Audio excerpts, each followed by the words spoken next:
Halo, perkenalkan nama saya Niko Andreas Tianda.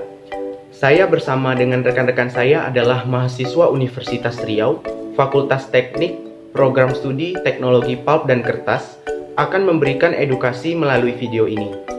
Karena situasi saat ini sedang work from home, maka kami akan memberikan edukasi ini melalui video call.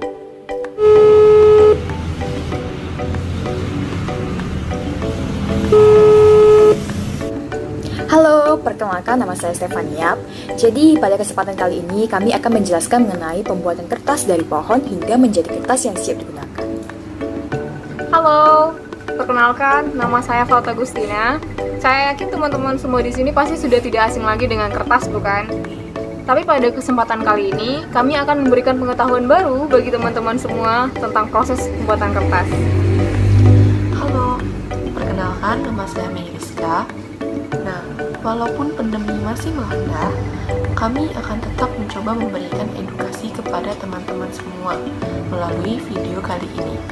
Jadi, videonya ditonton dan jangan di-skip ya. Tahap pertama dalam proses pembuatan kertas adalah logging, loading, dan unloading yang terjadi di hutan tanaman industri. Logging merupakan langkah awal dalam proses pembuatan pulp. Logging terdiri dari beberapa tahap. Yang pertama ada timber crushing atau penjelajahan tegakan yang dilakukan untuk memperoleh data mengenai massa kayu dan lokasi pohon. Setelah data diperoleh, maka dilanjutkan dengan proses felling yang merupakan proses penebangan pohon. Selanjutnya ada proses pre-benching untuk mengumpulkan pohon-pohon yang sudah ditebang menggunakan ekskavator. Kemudian dilanjutkan dengan proses skidding atau penyadaran.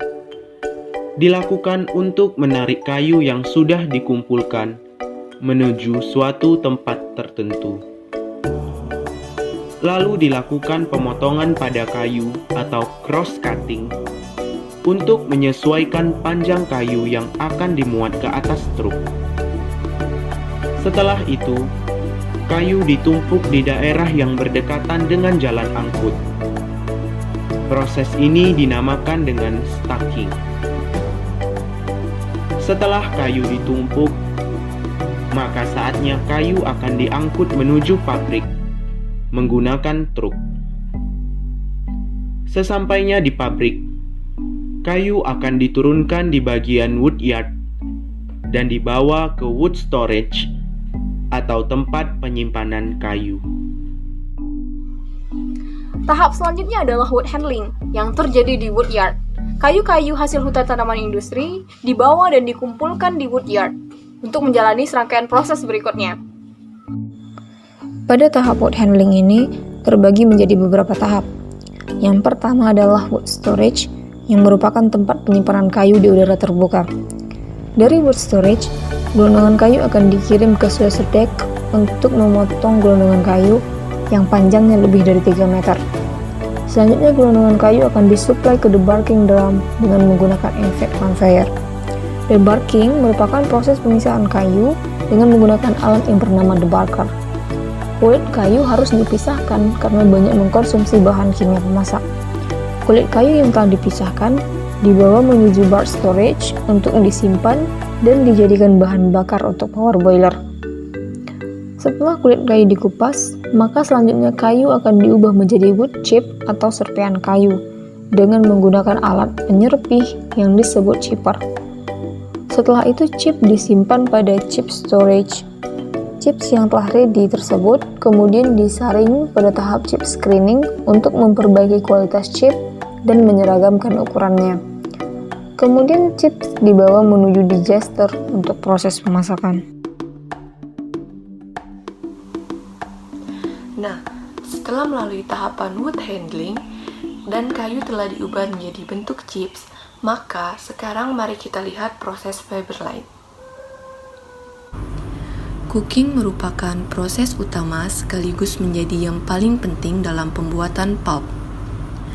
Batch cooking bertujuan untuk memisahkan lignin, hemiselulosa, serta pengotor lainnya yang ada pada wood chips sehingga fiber bisa didapatkan. Proses cooking terjadi di dalam digester dengan menggunakan bahan kimia pemasak wet liquor yang terdiri dari NaOH dan Na2S. Setelah itu, pulp mengalami proses washing yang bertujuan untuk memisahkan pulp dari sisa larutan pemasak dan membersihkan pulp dari pengotor yang tidak diinginkan. Proses ini disebut juga dengan brown stock washing. Kemudian, pulp disaring melalui proses screening untuk memisahkan sieve atau serat pulp kasar dan kotoran-kotoran yang masih tersisa di dalam pulp. Decknoting adalah proses pemisahan kayu yang tidak masak atau knot dari campuran pulp dengan menggunakan alat bernama decknoter.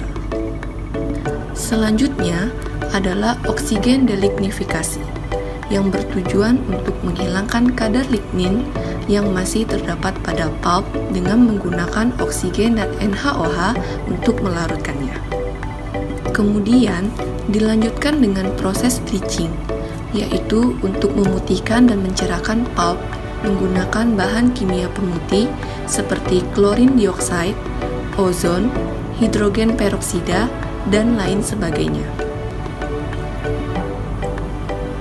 Kemudian adalah tahap stock preparation berfungsi untuk membersihkan pulp dan mengatur kondisi operasi pembentukan lembaran pulp.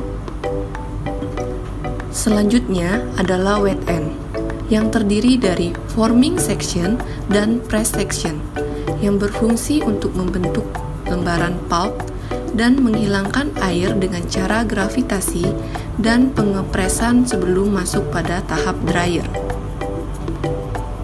Drying adalah pengeringan lembaran pulp hingga mencapai kadar air 10% dengan melewatkannya pada roll panas. Setelah itu, lembaran pulp akan dipotong dan menjadi ukuran bell.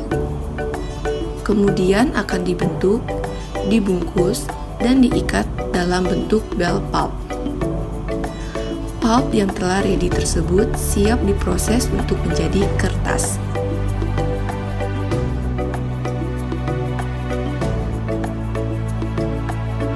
Selanjutnya adalah proses papermaking. Bahan baku dari papermaking ini bisa didapatkan dari bell pulp, yaitu soft fiber dan long fiber maupun kertas-kertas. Sebelum serat masuk ke paper mesin, serat akan dikondisikan terlebih dahulu, tapi ini disebut stock preparation.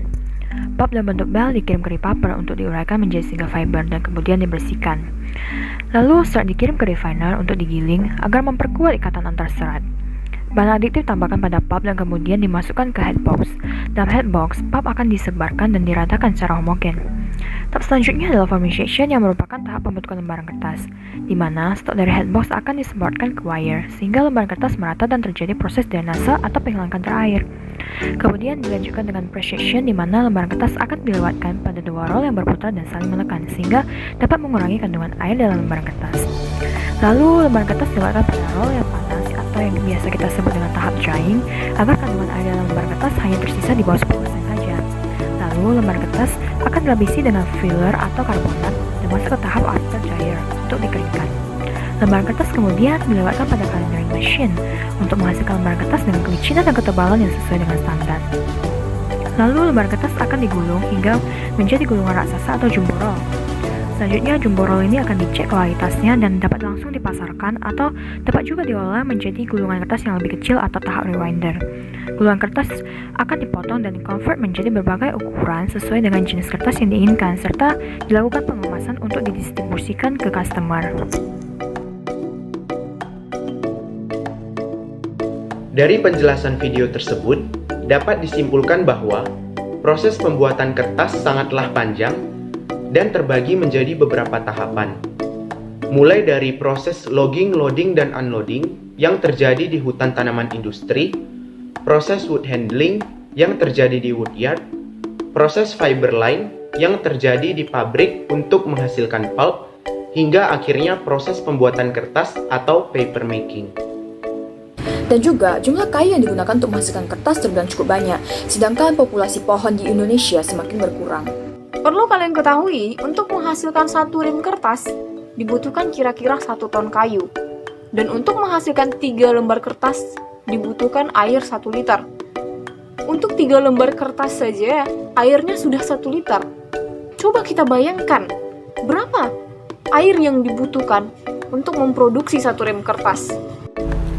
Nah, kalau kita hitung untuk 1 rem kertas, itu bisa mencapai 167 liter air yang digunakan. Cukup banyak bukan? Maka dari itu, teman-teman, mulai sekarang, mari kita gunakan kertas dengan bijak dan belajar sejak dini untuk menghemat kertas ya. Mungkin sampai sini dulu edukasi yang dapat kami sampaikan. Ingat, jangan lupa gunakan kertas dengan bijak. Dan belajar untuk menghemat kertas. Pikirkan untuk masa yang akan datang. Serta tetap budayakan cinta terhadap lingkungan ya. Sekian video dari kami. Semoga video ini bisa bermanfaat bagi semua. Terima kasih.